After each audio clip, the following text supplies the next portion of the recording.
The story of Israel begins with God electing a man of faith, Avraham Avinu, to become the father of countless multitudes who would be scattered among all nations.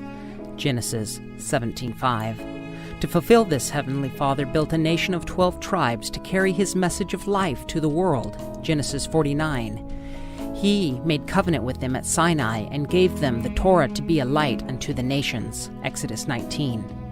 God warned Moshe that if Israel would disobey the Torah, that they would be uprooted from the land, but also promised that he would bring them back from wherever he scattered them.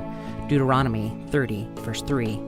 So he brought the 12 tribes into the Promised Land and made them a world empire under David and Solomon, Kings and Chronicles. The wealth and surrounding idolatry made them unfaithful to Yah and led the northern 10 tribes to reject his Torah light. 1 Kings 12:16. He then divorced the adulterous 10 tribes and sent them into exile, while Judah held on to his Torah. Hosea 7:8. The house of Judah was never divorced by God, but they also went into exile for Torah disobedience later. First into Babylon in 586 BCE, and after the fall of Jerusalem in 70 CE, again exiled into all the world. Jeremiah 3:8 and Ezra 1. God promised to have the 10 tribes of Ephraim, Yoseph, rediscover his Torah light as a testimony to the world amongst the nations.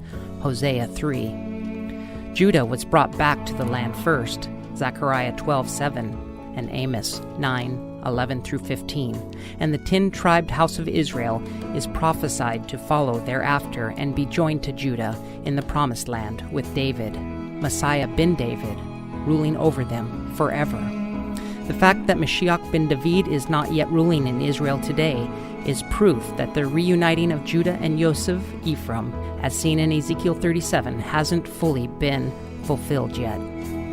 Ephraim today is scattered across the world, assimilated amongst the nations, and because of divisions in faith amongst themselves, is totally unrecognizable, and most do not even know their true identity in Israel.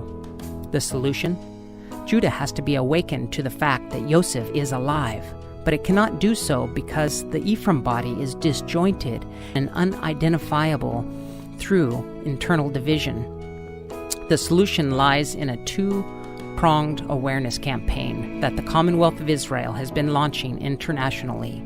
One, to bring awareness to scattered Ephraim of the need to identify themselves as the body of Yosef who is alive.